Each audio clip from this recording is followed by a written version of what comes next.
Hello everyone and welcome back to RPG PhD. I'm Dr. Ben and today we're diving into something a little unexpected. We're talking about a book that has nothing to do with tabletop role-playing games, at least on the surface, but might quietly be one of the most powerful tools you can use as a game master or designer.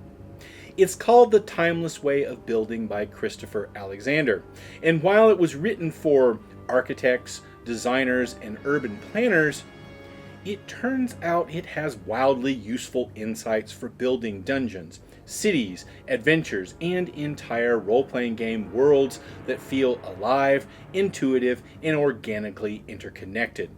So grab a drink, settle in, and let's talk about how an architecture philosophy book from the 1970s can transform the way you build your campaigns.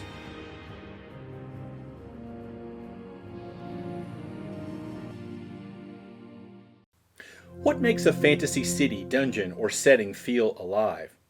Why do some adventure locations have a rhythm and gravity to them, while others feel like a collection of rooms glued together with plot? That question sits right at the heart of Christopher Alexander's work. In The Timeless Way of Building, he argues that the most meaningful human spaces aren't built top down by a mastermind architect, they emerge from patterns. Small, reusable solutions to recurring human problems like how we gather, how we rest, how we navigate, how we feel safe, and how we experience thresholds or surprises.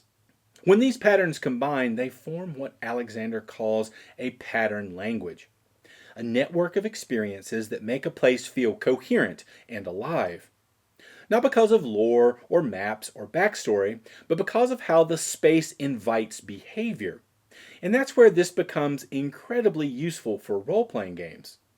We often spend so much time on stat blocks, plots, and encounter prep that we sometimes forget something crucial. Players understand a space long before they understand a story. They move through it, test it, interpret it, and react to it. A well designed environment, whether a dungeon, a town, a forest, or a political court, can actually teach players how to engage with it without a single line of exposition. That's exactly what a pattern language does. Instead of asking, what rooms do I need for this story, we can ask, what patterns of experience should this space create? Is the dungeon supposed to escalate tension? Is the city meant to feel layered, lived in, full of secrets? Is the forest supposed to feel older than anything alive in it? Once you think in patterns, your design stop being lists of rooms or encounters and start functioning as networks of meaningful experiences, each creating a mood, shaping a behavior, or driving a choice. And here's the beautiful part. Pattern-based design actually reduces game master prep. You're not inventing everything from scratch, you're recombining patterns. It's modular, intuitive, and it makes your worlds feel like they grew rather than being assembled. Pattern language is basically the idea that adventures are built from reusable building blocks of experience, not from random rooms or isolated scenes. Each pattern creates a predictable emotional or behavioral effect, and when you combine those patterns, players intuitively understand how to move through the world, even if you never explain it. Think of patterns as verbs your environment can speak. For example, a narrow approach pattern signals caution, a tight alley, a low tunnel, a rickety rope bridge. Players automatically slow down, check for danger, whisper. A sudden widening pattern feels like relief or revelation. A cramped tunnel opening into a glowing cavern or a twisting street emptying into a broad market square. A watched space pattern creates paranoia. Balconies, arrow slits, statues with eye holes. Players start asking questions, looking up, drawing weapons. None of these patterns dictate what happens, they shape how players behave. For role-playing games, this is pure gold. A dungeon becomes more than a sequence of numbered rooms. It becomes a flow of experiential patterns. Compression, expansion, refuge, danger, darkness, discovery. A fantasy city becomes more than neighborhoods, it becomes patterns of human life. The market that spills into alleyways, the shrine hidden just off the main road, the district marked by narrow entries and watchful eyes. When you design with patterns instead of floor plans, your preparation shifts from drawing boxes to shaping flows of attention, danger, information, and emotion. Your world feels coherent, not because you explained it, but because its very structure behaves like a language your players can learn and speak through their choices. When most game masters design a dungeon, the instinct is to start with architecture. Draw a map, place rooms, connect them with hallways, and sprinkle in encounters and treasure. But if you approach a dungeon through the lens of a pattern language, the entire methodology flips. You're no longer designing a floor plan. You're designing an experience. A dungeon becomes a sequence of emotional and spatial patterns. Compression makes players hunch and whisper. Expansion that invites relief. Noise that unsettles. Silence that heightens tension. Sudden visibility that exposes vulnerability. Darkness that begs caution. Refuge that signals a temporary exhale. Each room isn't a container for content, it's a beat in the emotional rhythm of exploration. For example, narrow approach leading to a wide reveal is a classic Alexander-style pattern. In a dungeon, that might mean a tight hallway that suddenly opens into an enormous cavern lit by bioluminescent fungi. The players feel the shift immediately in their bodies. Constrained, then exposed. Another pattern might be the guardian threshold, where crossing into a new zone requires some kind of recognition, whether that's a statue whose gaze follows you, a puzzle lock, or even a subtle environmental detail like a sudden change in scent or temperature. These patterns teach players how the space works, where danger concentrates, where secrets hide, and where they should slow down and pay attention. Crucially, patterns scale. A single room can express one pattern. A whole dungeon expresses many. A good design stacks pattern. A tense bottleneck followed by a moment of orientation, followed by a branching choice, followed by a compressed corridor, leading to a landmark. It's this sequence that creates a tone. A necromancer's lair might emphasize patterns of silence, descent, concealment, and ritual geometry. A goblin hideout, on the other hand, emphasizes irregularity, clutter, noise, and sudden shifts in light. You're designing behavioral invitations in this case. This approach also prevents the dreaded samey dungeon syndrome, where every room feels functionally identical. When you build from patterns, variety emerges naturally because each beat has a purpose beyond housing loot or monsters. And because patterns are reusable, prep becomes faster. Once you have a small pattern library, compression corridors, reflective chambers, elevated overlooks, environmental threats, safe nodes, you can assemble compelling dungeons like modular poetry. Fantasy cities in role-playing games often fall into one of two traps. They either feel like a bullet point list of landmarks, the tavern, the market, the wizard tower, or they feel like a static lore dump that players file away and immediately forget. Pattern languages offer a different approach, one that treats a city not as a collection of locations, but as an ecosystem of human patterns. A city becomes alive when its spaces naturally suggest behavior, where people gather, where danger concentrates, where secrets hide, where the city breathes. Alexander's idea that cities evolve from recurring patterns of life thresholds, paths, nodes of activity, quiet refuges, natural edges, maps beautifully onto fantasy settings. Instead of designing a city as a checklist, you design it as a rhythm. For example, think about a lively edge, a pattern where two different zones meet in a way that generates spontaneous activity, like the boundary between a market district and a residential street. That edge becomes a perfect place for overheard rumors, chance encounters, or visible class tensions. Another useful pattern is the protective courtyard, a tucked away interior space where people retreat from chaos. In your game, that might be a shrine hidden behind a noisy bazaar, or a thieves' den accessible only through a quiet, lamplit square. These patterns create navigation intuitively. Players know that noise means attention, quiet means secrets, narrowing streets mean danger, widening streets usually mean safety. When patterns stack at the city scale, you start to get entire district identities. The dockside isn't just defined by salt water and warehouses, it's defined by patterns of transient crowds, shifting light, rhythmic sounds, and pathways that invite quick exits. The noble quarter isn't just the fancy part of town, it's a pattern language of controlled access, long sightlines, ornamental landmarks, and layered thresholds that visually communicate hierarchy. Best of all, cities built from patterns generate adventures almost automatically. A bustling edge invites street chases and overheard plots. A labyrinthine alley network invites stealth and pursuit. A central plaza invites public consequences. A neglected industrial zone invites danger and secrets. This is why Alexander's thinking resonates with so many designers. When the environment feels inevitable and emergent, players behave more boldly, explore more deeply, and find meaning in the city's rhythms. Encounters, combat, social, or exploratory, often fall flat when they're treated purely as mechanical events.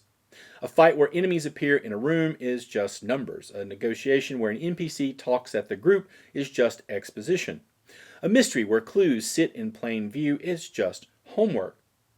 But when you approach encounters as patterns of experience, rather than isolated events, they become living, rhythmic moments that shape how players think, feel, and act. Alexander's pattern language gives us a way to design encounters not as tasks, but as flows, patterns of rising tension, shifting space, emotional beats, and moments that naturally invite player behavior. Instead of starting with stat blocks, you start with experiential patterns, compression and release, danger and refuge, clarity and uncertainty, silence and spectacle. For a combat encounter, think in spatial and emotional patterns. Narrow approach, wide reveal. Layered visibility is another. Multiple elevations, obstacles, or shifting light that create natural, meaningful movement instead of static trading of blows. These are patterns that guide player behavior without dictating their choices. Similarly, soft refuge, a partial temporary safe zone, creates rhythm. Advance, retreat, reposition, hold your breath, push forward. When you stack patterns like this, combat becomes cinematic. Not because of big monsters or complex tactics, but because the space teaches players how to think on their feet. In social encounters, patterns operate on conversational and emotional levels. The shifting triangle is a pattern where three characters or factions pull the players in different directions, creating tension through divided loyalties. The raised threshold is a pattern where the social stakes escalate when the environment changes. A door closes, a witness leaves, a rival enters. Intimate to public reveal is a pattern where a quiet conversation becomes something explosive. When the space suddenly widens, an argument spilling from a private chamber into a throne room, transforming personal conflict into political consequences. These patterns make social encounters feel alive because they direct attention without restricting agency. Exploration encounters thrive on patterns of information, discovery, and risk. Breadcrumb plus vista is a pattern where a small detail hints at a larger reveal, just a step ahead. Echo danger repeats a sensory cue, distant chanting, a mechanical hum, the smell of ozone, each iteration closer and more urgent, shaping player expectations before they reach the source. Forked depth offers two paths with different kinds of knowledge. One safe but limited, the other dangerous but rich. These patterns naturally create curiosity, pacing, and emotional movement. Pattern languages don't shine in isolation. One pattern is interesting, two patterns are useful, but a sequence of patterns becomes an experience. Christopher Alexander emphasizes that patterns gain meaning through their relationships, and role-playing games work exactly the same way. A single tense hallway, a single bustling market, or a single mysterious vista is fine on its own, but when these elements are arranged with deliberate rhythm, they create adventure flow, the emotional and experiential arc that players ride through a session or a campaign. Think of patterns as musical motifs. One motif introduces tension, another introduces spaciousness, another signals danger, curiosity, or transition. When you stack these motifs intentionally, compression leading to expansion, threat flowing into refuge, clarity giving way to mystery, you create a session that breathes. This is where pattern-based design becomes more powerful than linear plotting. Instead of saying the players go from room A to room B to boss C, you can think in terms of flows, tight corridor, branching decision, sensory reveal, elevated vantage point, compressed danger, sanctuary. Each of these is a pattern with psychological effects. Really tight spaces might heighten anxiety. Branching paths increase agency. Vistas create narrative orientation. Sanctuaries allow for emotional rest or reset. When stacked, they form a coherent, experiential arc even if the players move in a non-linear way. A city can follow a similar logic. Noisy markets giving way to cramped alleyways which open into serene courtyards, which funnel into guarded districts. These shifts create a rhythm that players intuitively understand. Pattern stacking also solves one of the biggest challenges in adventure design: pacing without railroading. Because patterns naturally invite certain behaviors, investigate, advance, pause, choose, brace, you don't need to force a plot beat. The environment is already shaping the tempo. When the party steps into a cavern that suddenly widens into a cathedral-like chamber, they feel the narrative shift. When a chaotic street festival transitions into a quiet shrine behind a curtain of incense, they feel the thematic pivot. And when you arrange patterns so that each one sets up the next, like a puzzle piece clicking into place, the players experience a sense of momentum that doesn't rely on scripted events. The real magic happens when you stack patterns across multiple levels of play. Session level patterns, things like exploration, tension, revelation, relief, nest inside larger arc level patterns like uncertainty, clarity, reversal, and transformation. And even micro patterns inside scenes, an NPC stepping closer, a lantern flickering, a staircase narrowing, can echo macro patterns in the campaign. Once you start seeing your adventure as a sequence of patterns, things become much easier and more organic. A dungeon might follow a tight, wide, tight, hidden confrontation, each beat shaping attention and tension. A city district might follow noise, flow, pause, choice, guiding players from busy streets to crossroads to quiet pockets of discovery. And because you're working with patterns instead of rigid plans, everything becomes easier to improvise. If players take a hard left turn and skip half your prep, you can redeploy the same patterns in whatever direction they go, or let the pattern emerge organically from the player choices. It keeps the experience cohesive without forcing any specific path. That's the magic of pattern language. It teaches your world how to play itself in a way your players can feel. So, how do you actually build a pattern language for your campaign? Not in an abstract way, but in a way you can use every week at the table. The key is to start small and think in verbs, not nouns. Alexander's patterns are always tied to human behavior: resting, gathering, transitioning, observing. And your role-playing game pattern should work the same way. Instead of thinking, I need a throne room, think, I need a pattern that creates awe and hierarchy. Instead of thinking, I need a hallway, think, I need tension and directional pressure. When you start by identifying the experience you want, tension, safety, disorientation, wonder, you can choose or design spatial elements that naturally produce that behavior. That's the beginning of your pattern language.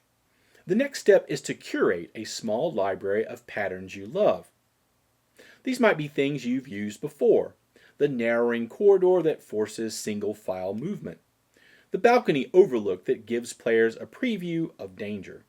Or patterns you've observed in games, films, or real architecture.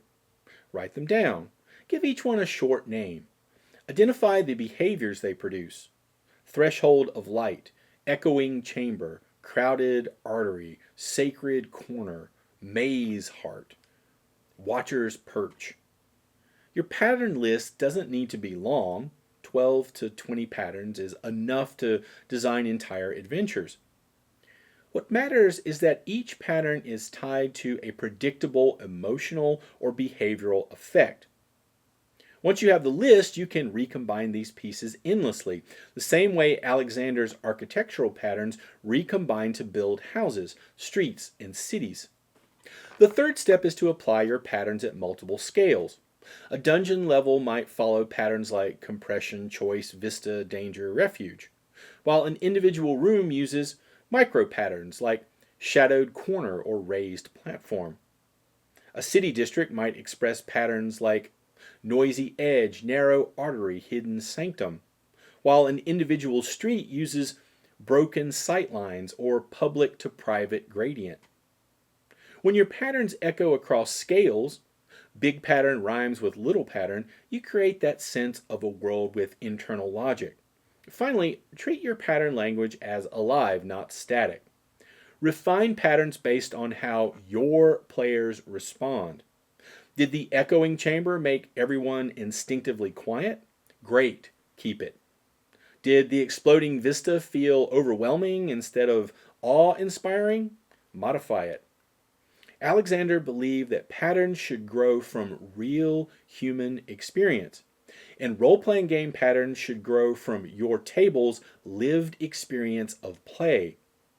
Your players will show you which patterns sing and which fall flat.